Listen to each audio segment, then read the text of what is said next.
At dinner, my fiancé's friends demanded I prove my worth by paying their $800 tab. My fiancé agreed. I said, okay. Then I stood up, walked to the bar, paid for my single drink, and left.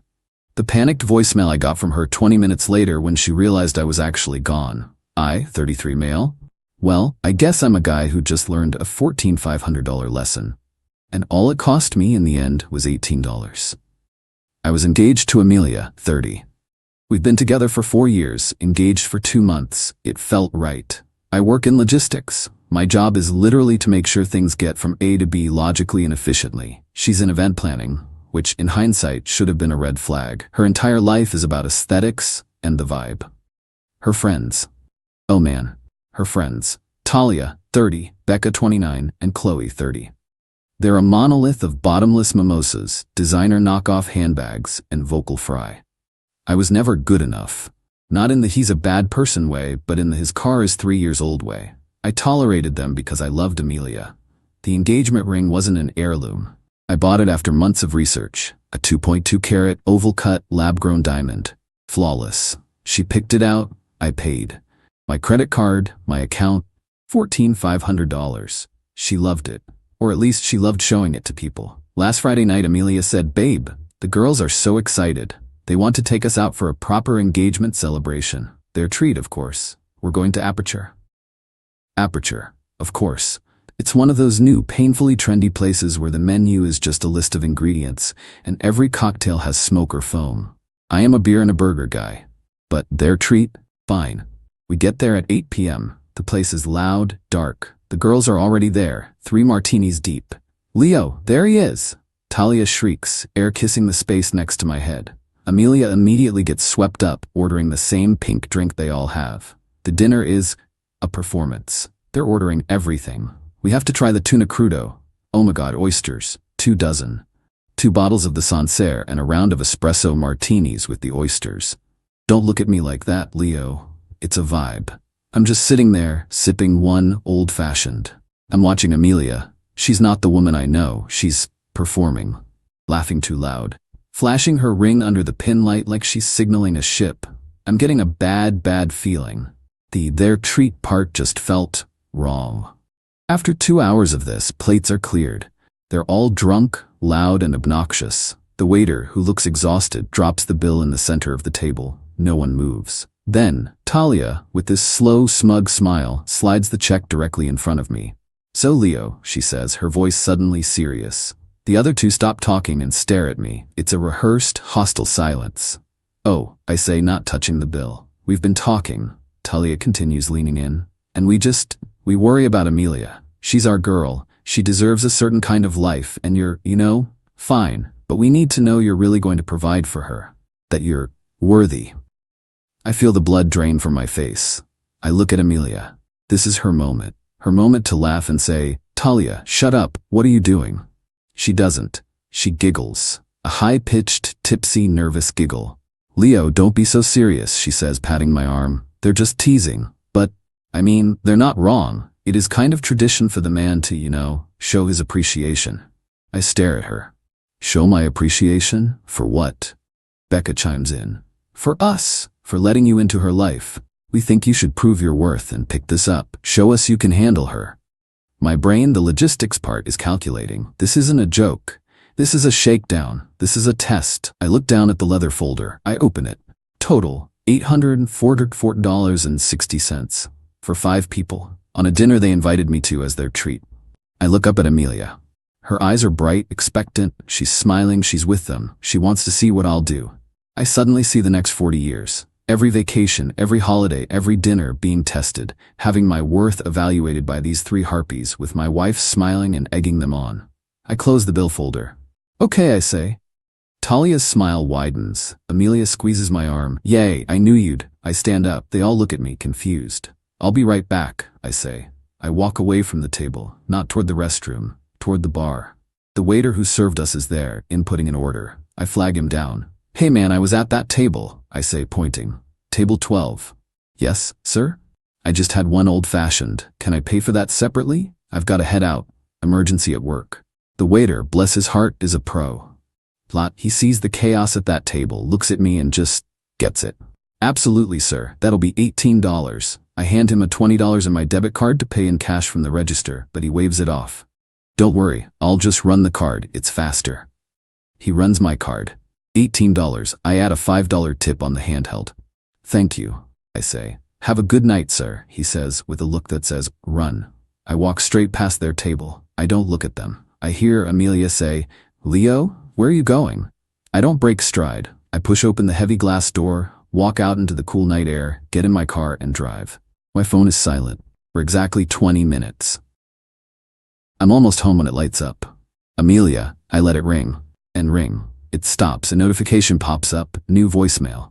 I park in my spot, turn off the engine, and play it. It's not angry, it's not confused, it's pure high-octane panic. Leo, where did you go? The waiter just came back and said, he said you only paid for your drink. Leo, the bill is still here. It's $796. Leo, this isn't funny. My card just got declined. My card was declined. Talia's was too. She says she doesn't get paid till next week. Leo, this isn't funny. They're saying they'll call the police if we don't pay. Call me back. You can't just leave me here. You did this. I listened to it twice. Then I turned off my phone, went inside my apartment, and poured myself a very large, very real drink. Update 1. It's been 48 hours. Wow. The entitlement is, it's a renewable resource. I'm not at home. I'm at my brother's place. The apartment is mine. My name is on the lease, my credit check, I pay 80% of the rent, and Amelia pays a token $500 contribution to me. It's my place. So here's the play-by-play after the voicemail. Friday night, 11 p.m., I went home. I was numb, but also weirdly clear-headed. The logistics part of my brain was fully engaged. This was a problem to be solved. I packed a duffel bag, work clothes for a week, toiletries, my laptop. I went to my desk, I found the file with all our important docs. I took the GIA certification papers and the receipt for the engagement ring. $14,500. Paid in full. By me. Then I left. Drove to my brother's. He was up. I just said, it's over with, Amelia. Can I crash? He nodded, got me a beer, and left me alone. Saturday. I turned my phone back on. It was a digital explosion. 30+ missed calls from Amelia, Talia, and Becca. A wall of texts. Amelia. I'm coming home now. You better be there. How could you abandon me? Talia had to call her dad, at midnight, to pay the bill. I have never been so humiliated in my entire life. We are fighting. Talia, from a number I didn't have. You are a pathetic, broke little boy. You just proved you're not a real man. Amelia deserves so much better, and I'm gonna make sure she gets it. Amelia, this is all your fault. You made me look like a fool in front of my friends. Leo, I'm at the apartment. Your car is gone. Where are you? Did you change the locks? I let her spiral for a bit. Then, around 9 a.m., I sent my first and only text. Amelia, I'm at my brother's. After your little test last night, it's clear we have fundamental differences in values. Your decision to side with your friends and attempt to humiliate me into paying an $800 bill was a deal breaker. We are done. The response was instant. Amelia, a deal breaker? Over a dinner bill? Leo, you are blowing this way out of proportion.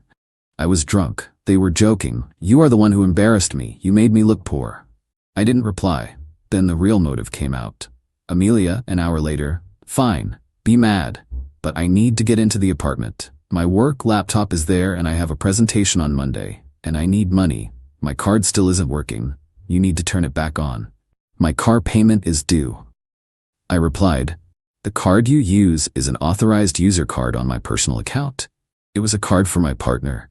You made it clear on Friday that you are no longer my partner. It is not being turned back on. The partnership is dissolved. Amelia, you can't do that. That's financial abuse. I'm calling the police. I have a right to my money. And she did it. She actually called the cops. Around 2 p.m., I get a call from a private number. It's a police officer. Sir, I'm here with a Miss Amelia. She's saying you've locked her out of her residence and cut off her access to money. I was calm.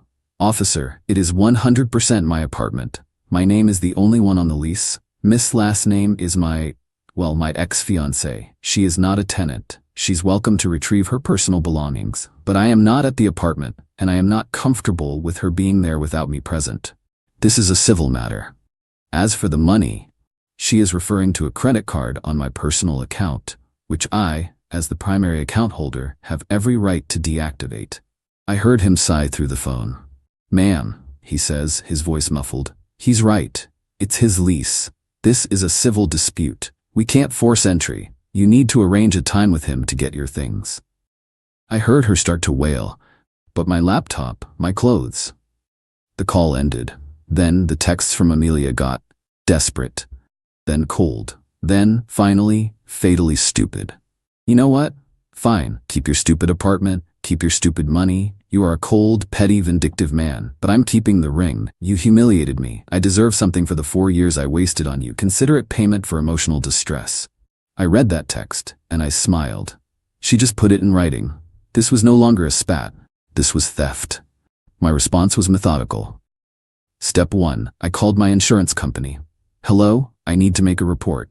My engagement ring, valued at $14,500, has been stolen. I have the GIA certification and the original receipt. I know who has it. My ex-fiancée, Amelia. She is currently at her parents' address, I assume, and has admitted in a text message that she is keeping it and refuses to return it. The insurance agent, who sounded bored at first, suddenly became very interested. She admitted it in writing, sir? Oh yes. We can definitely open a claim. We will be investigating this. Our legal department takes this very seriously. Step 2. I sent a final text to Amelia. Amelia, the engagement ring is a conditional gift given in contemplation of marriage. The condition is now void. Your text stating you are keeping the ring as payment is an admission of theft. I have already initiated a claim with my insurance company. They will be contacting you. You have until 5 p.m. tomorrow, Sunday, to return the ring to me in person. If you do not, I will be filing a full police report for felony theft, and the insurance company will proceed with their fraud investigation, which may involve criminal charges. This is not a negotiation. 5 p.m. tomorrow. I'm a strong woman. I deserve this. Bravado vanished like a fart in the wind. Amelia, theft? Insurance? You wouldn't. You're lying. That will ruin my life. They'll arrest me. Leo, please, this is insane. You're ruining my life over a stupid ring. I didn't reply. My phone went silent for a few hours. Then a new message. A DM. From Talia. Talia, you're really threatening to put a woman in jail over a gift you gave her? You're the definition of a small, pathetic, insecure man. We're going to tell everyone what kind of monster you are. I just screenshotted it and sent it to my brother with the caption, Monster, lol. The 5 p.m. deadline is tomorrow. The ball is in her court. Final update, hey Reddit. It's over. The saga is finished, and I am still processing the sheer weapons-grade stupidity of it all. Here's the breakdown. The deadline, Sunday, 5 p.m. came and went. No text, no call, no Amelia. I sat at my brother's kitchen table looking at my phone. Part of me was sad. I really thought deep down she'd do the right thing, but she didn't. She called my bluff, so I acted. Sunday, 5 p.m. I called the non-emergency police line. I need to file a report for felony theft. I laid it all out. The ring's value, $14,500, the GIA cert number, my ex-fiancée's name, and crucially, a printout of the text message. I'm keeping the ring. I deserve something. The officer on the phone was all business. Sir, an item of this value, with a written admission of intent to deprive you of it. Yes, that's felony theft. We will have a detective reach out to her. He gave me a case number. Sunday, 5:30 p.m. I called my insurance agent back. Hi, it's Leo. The 5 p.m. deadline passed. She has not returned the ring. I have filed a police report. Here is the case number. The agent was, I can only describe, gleeful. Insurance companies hate paying out claims, but they love it when they have a clear, prosecutable party to go after to retrieve their money. Thank you, Mr. My last name. Our legal team will take it from here. They will be in contact with Miss Amelia's last name shortly. You should be compensated for your loss, and we will pursue our asset. That phrase, pursue our asset, was chilling and satisfying. The fallout. The gravity of her situation didn't land on Amelia. She's too insulated by her own entitlement. It landed on her parents. Tuesday, 9 a.m. I'm at work trying to focus on a shipping manifest when my phone rings, an unknown number. I let it go to voicemail. The voicemail is from her father, Robert. I've always liked Robert. He's a no-nonsense, old-school guy, a retired engineer. He sounded furious. Leo, it's Robert, name. I just had a detective from the city police department call my house. My house, Leo, asking for Amelia. Something about a $14,000 ring you're claiming she stole. You need to call me, now. I called him back. Robert, hello? I assume Amelia told you what happened. She told me some damn nonsense about a dinner bill and you overreacting and being abusive. She failed to mention the police. Start from the beginning. Tell me the truth. So I did. I told him everything. The Their Treat invitation, the $814 bill, the Prove Your Worth test, her agreeing with them, me leaving, her texts, her demand to keep the ring as payment. There was dead silence on the line for a good 30 seconds. Then, a sigh so heavy it felt like it came from his shoes. Talia, he said, it wasn't a question. Yes, that girl has been poisoned since they were in high school. Leo, I am so sorry. My daughter, she's a fool. Weak, she lets those awful women think for her. This is humiliating. Robert, I don't want to ruin her. I just want the ring back. If I get it back, I'll drop the charges. I'll call off the insurance company. Oh, you'll get it, he said, his voice flat and cold. I am going to handle this. Tuesday, 3 p.m. My apartment intercom buzzes. It's Robert. I go down to the lobby. He's standing there looking 20 years older. He's holding the little velvet ring box. Amelia is in his car parked out front. I can see her. She's in the passenger seat staring at her lap sobbing. Leo, Robert says, handing me the box. I can't apologize enough. For her friends.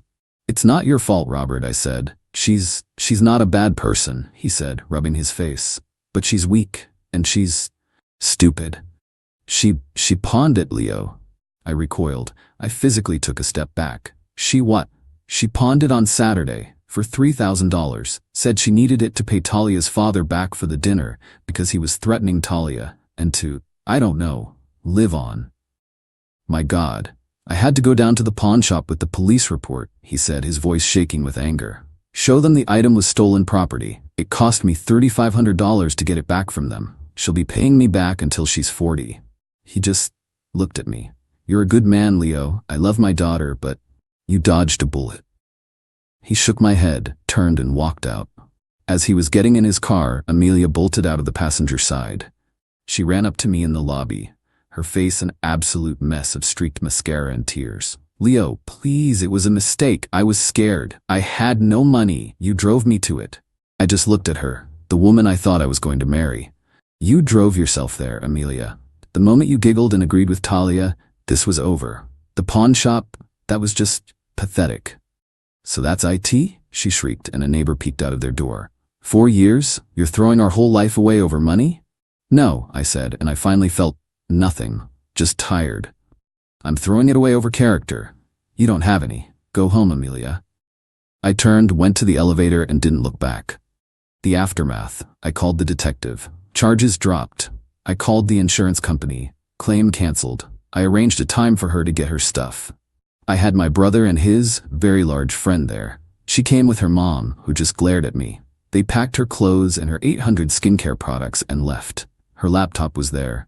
I'm not a monster. And the friends? The cherry on top. My friend Mark, who knows Becca, gave me the epilogue. Talia's father, a prominent lawyer, was apoplectic that she dropped an $800 plus bill on his card and then got his name involved in a potential police matter. He cut her off. Completely. Word is she's trying to sell her designer bags on Poshmark to make her rent. Becca and Qley ghosted Talia. They're terrified of the drama and don't want to be associated with her, or, more likely, her empty wallet. So, I'm out $18 for an old-fashioned and $5 for the tip. I have a $14,500 ring that I can't even look at. I'll sell it. I'll take a loss. But it's a cheap price to pay for my future. Amelia is 30, unemployed. She was fired on Tuesday for a no-call, no-show on Monday during her pawnshop panic. $3,500 in debt to her very angry father, and has lost her fiancé, her ring, and her best friends. She wasn't a victim. She was a volunteer. They wanted to test my worth. Turns out, I was the only one in that room who had any.